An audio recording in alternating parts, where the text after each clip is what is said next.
Assalamualaikum warahmatullahi wabarakatuh. Perkenalkan, saya Salsabila Rizky Aulia Kapita dengan NIM 221511189 dari kelas Teknik Informatika E.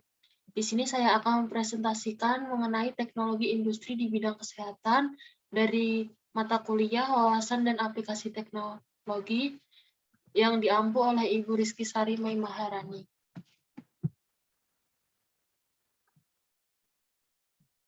Pengertian industri. Menurut Kamus Besar Bahasa Indonesia atau KBBI, arti industri adalah kegiatan memproses atau mengolah barang dengan menggunakan sarana peralatan, misalnya mesin. Secara umum, pengertian industri adalah sebuah proses dalam kegiatan perekonomian yang mengubah bahan mentah menjadi barang setengah jadi atau barang jadi. Tujuan pembangunan industri adalah agar suatu benda memiliki nilai sebagai nilai kegunaan atau nilai jual. Nilai lebih inilah yang nantinya akan menjadi sumber keuntungan bagi pihak produsen. Di Indonesia, adanya Undang-Undang Nomor 5 Tahun 1984 menyatakan bahwa pengertian industri adalah kegiatan ekonomi yang mengolah bahan baku mentah setengah jadi atau barang jadi diubah menjadi sesuatu yang memiliki nilai yang tinggi sehingga mendapatkan keuntungan. Jenis-jenis industri. Berdasarkan jenis secara umum, satu industri ekstraktif, tergolong dalam perusahaan-perusahaan yang memanfaatkan bahan baku dari lingkungan sekitar secara langsung. Contoh industri pertanian, industri perkebunan, industri peternakan. Yang kedua, industri non-ekstraktif, memanfaatkan bahan baku yang berasal dari selain alam. Contoh industri pemintalan kapas dan industri kayu lapis. Yang ketiga, industri fasilitatif, industri yang menjual layanan dan diberikan kepada orang banyak. Contoh industri perbankan dan industri perdagangan antar negara. Selanjutnya, jenis industri berdasarkan asal modal. Satu, industri nasional, industri yang penanaman modalnya bersumber dari dalam negeri, tidak ada sedikit pun investor asing. Contoh industri mesin barata. Yang kedua, industri swasta nasional, industri yang seluruh modalnya berasal dari pengusaha dalam negeri, contoh Unilever. Yang ketiga, industri asing, industri yang seluruh modalnya berasal dari pengusaha asing, namun pelaksanaannya tetap berdasarkan aturan pemerintahan yang berlaku, contoh Coca-Cola. Selanjutnya, jenis industri berdasarkan daya tenaga kerja. Satu, industri padat karya. Industri yang dalam kegiatannya membutuhkan tenaga kerja dengan jumlah yang banyak. Contoh, industri jamu, industri makanan beku, industri mebel. Yang kedua, industri padat modal.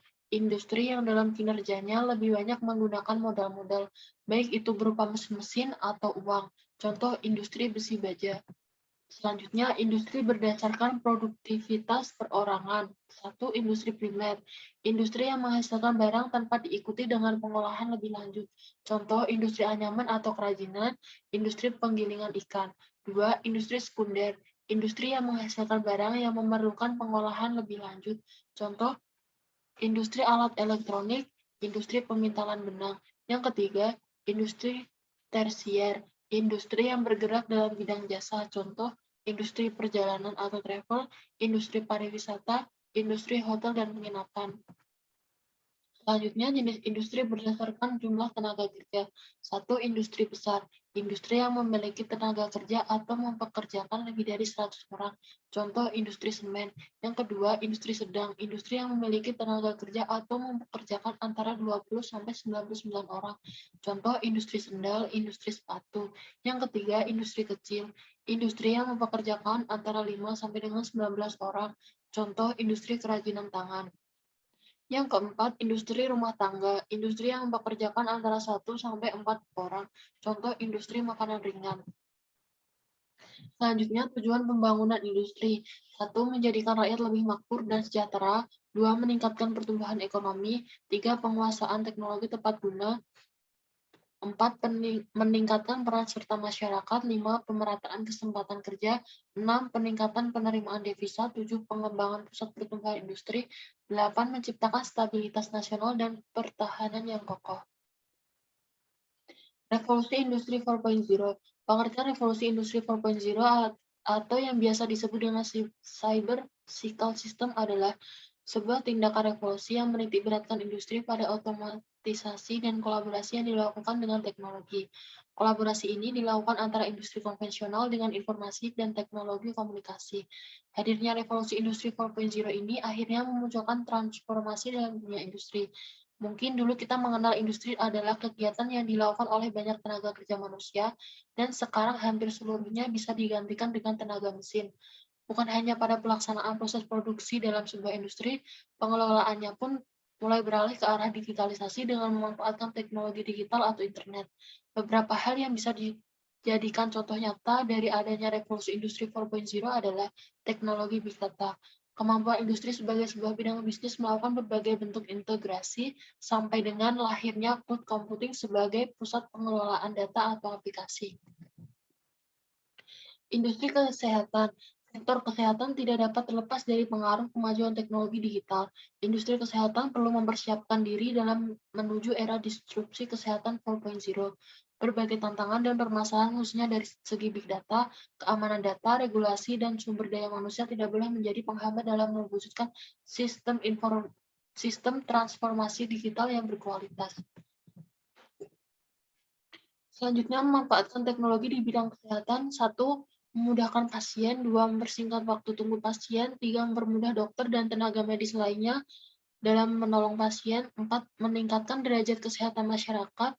5. Penyimpanan dan perawatan data lebih mudah. 6. Membuat alur kerja menjadi lebih sederhana. 7. Alat pemasaran. 8. Monitoring secara online. 9. Menjangkau pasien lebih luas. 10. Mencegah penularan penyakit. Selanjutnya, teknologi kesehatan masa depan. 1. Artificial Intelligence. 2. Virtual reality. 3. Augmented reality. 4. Healthcare trackers, wearables, sensor. 5. Tricorder medis. 6. Pengurutan genom. 7. Revolusi penemuan obat. 8. Teknologi nano. 9. Robotik. 10. 3D printing. Selanjutnya saya akan menjelaskan mengenai sinar X.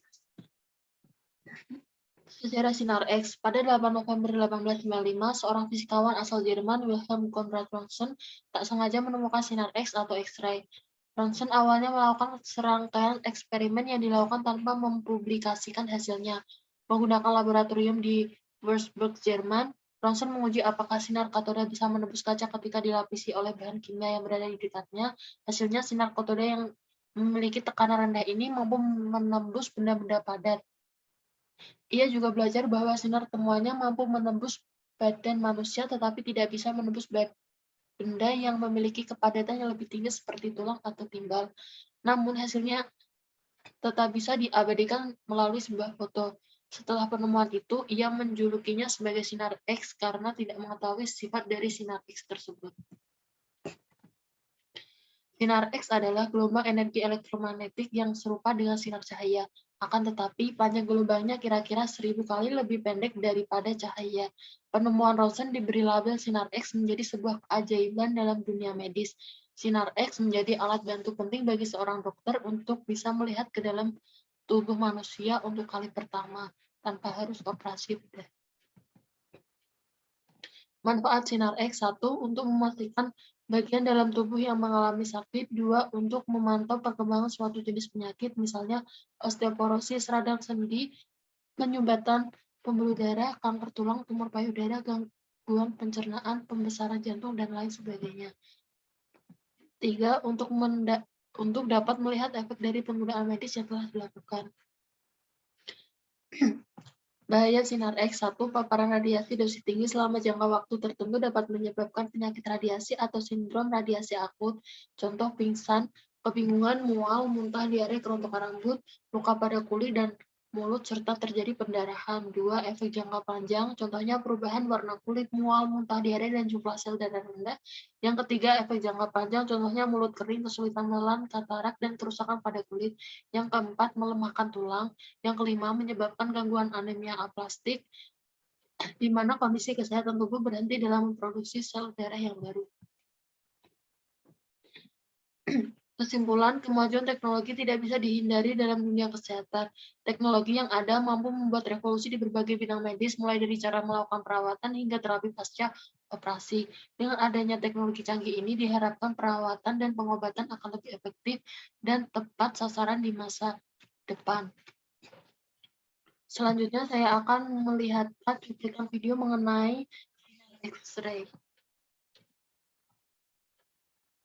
X-ray yang memang memiliki banyak peran dalam dunia kehidupan, mulai dari pemindai tas penumpang di bandara, melihat kondisi tulang seseorang, sampai menyembuhkan kanker. Namun, bagaimanakah sinar X ini dapat menembus objek?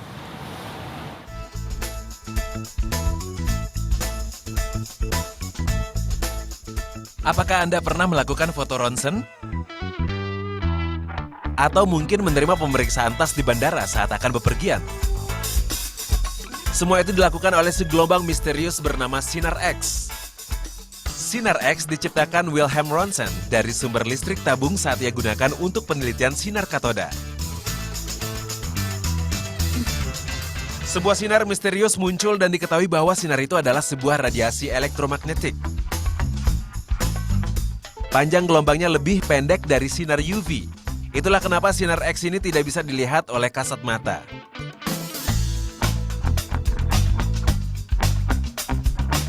Dengan panjang gelombang relatif pendek ini, sinar X tidak bisa menembus objek solid seperti tulang kita.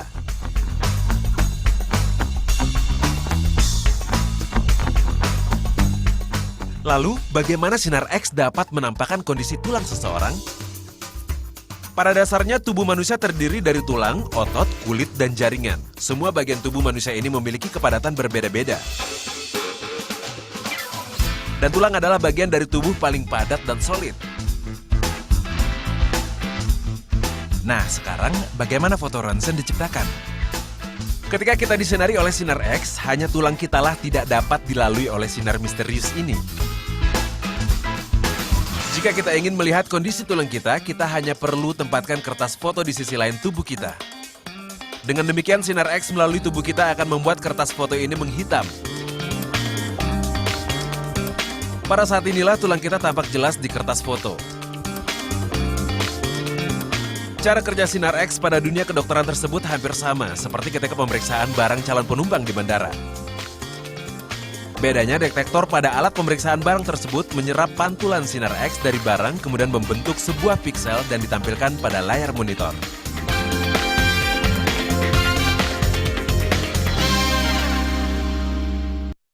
X-ray yang Sekian presentasi dari saya. Apabila ada salah kata, mohon dimaafkan. Wassalamualaikum warahmatullahi wabarakatuh.